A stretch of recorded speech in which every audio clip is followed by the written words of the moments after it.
Untuk selanjutnya di bagian bab 4 dan 5 tentang implementasi sistem dan juga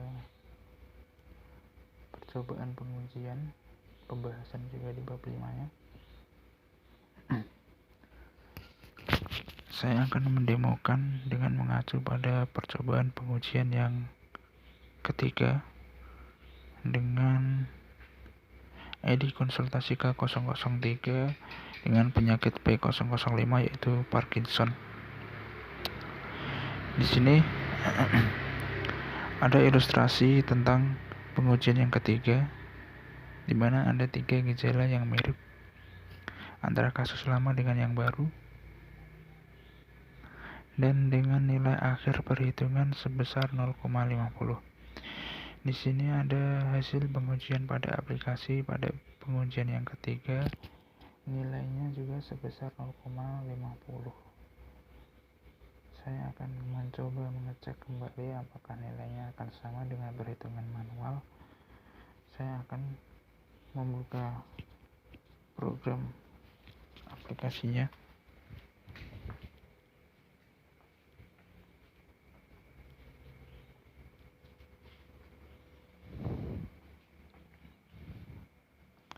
Di sini saya mencoba mendemokan program, tidak sama dengan yang ada di web karena ini pakai mobile. Mungkin sedikit berbeda tapi intinya sama juga. Kita langsung ke konsultasi. Pilih gejala penyakit. Kita samakan inputan gejala dengan yang ada pada ID konsultasi K003, di mana pada ID konsultasi K003 inputannya sebanyak 7 kali. Kita mulai dari yang gejala berat dengan nilai 5 yang ada di ID konsultasi K003, yaitu wajah susah berekspresi. Wajah susah berekspresi, lalu hilang gerak asosiasi lengan. Berikutnya lengan dan kaki tak bertenaga. Dan gejala sedang, tremor atau gemetar. Lalu otot kaku. Dan yang gejala ringan, mudah lelah, tidak enak badan.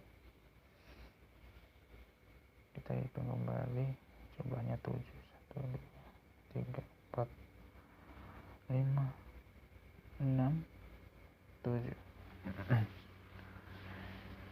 Kita cocokkan apakah hasilnya akan sesuai dengan apa yang ada di perhitungan manual sebesar 0,50.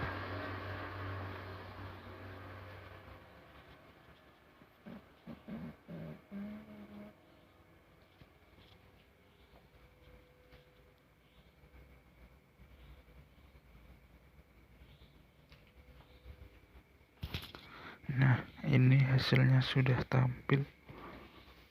Ternyata sama, penyakit Parkinson dengan nilai 0,50.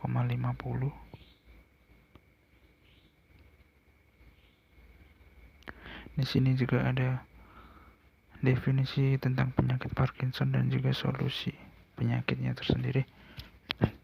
Dan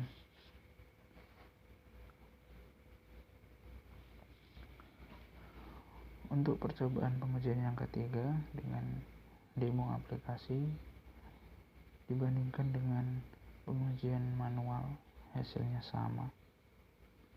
Dan untuk itu ada sedikit tambahan.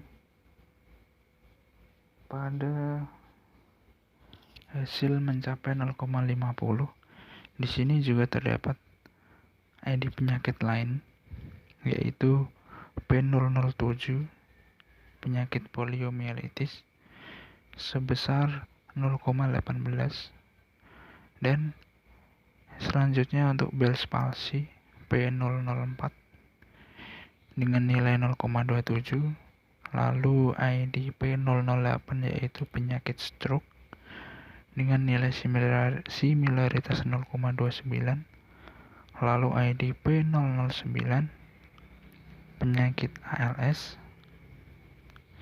automatic lateral sclerosis dengan nilai kemiripan 0,05.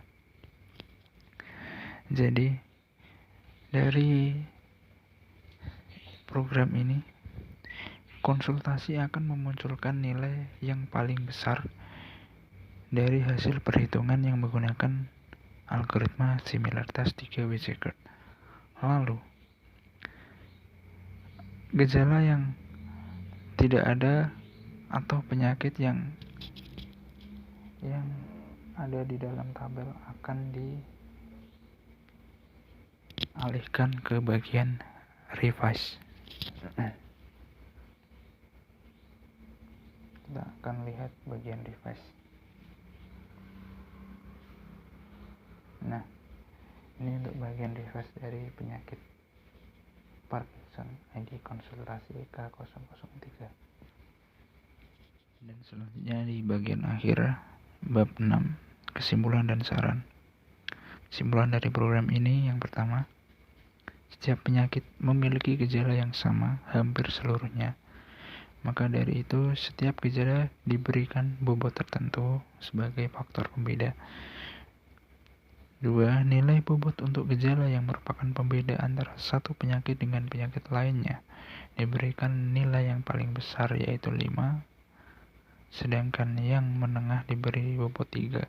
5 untuk gejala besar, 3 untuk gejala sedang, dan yang terakhir untuk yang paling rendah yaitu 1 untuk gejala ringan. 3. Semakin banyak gejala yang sama antara ID konsultasi dengan penyakit, antara kasus lama dengan yang baru intinya, maka nilai similaritas cenderung akan tinggi. Sebaliknya, jika lebih banyak gejala yang berbeda antara konsultasi dengan penyakit, maka nilai cenderung rendah. 4.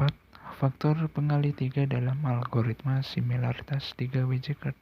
Pada sebagian besar, konsultasi akan meningkatkan nilai similaritas karena akan meningkatkan nilai A, yaitu nilai A akan semakin besar, sedangkan nilai B dan C sebagai nilai pembagi relatif tetap.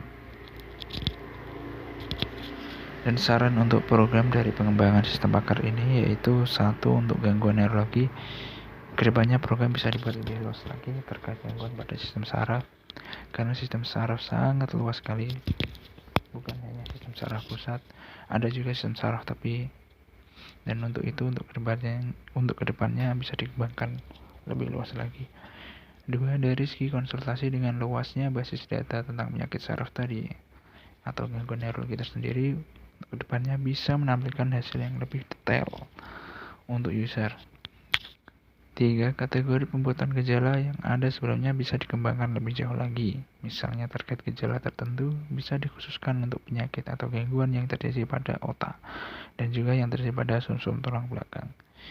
Intinya bisa dibagi untuk yang otak, gejalanya bisa diperbaiki lagi, bisa dikembangkan lagi, dan di sumsum tulang belakang pun juga sama. Assalamualaikum. Terima kasih. Ini penjelasan mengenai skripsi dengan judul Sistem Pakar Gejala Gangguan Neurologi menggunakan metode case-based reasoning dengan algoritma similaritas 3W-Jaggard. Terima kasih.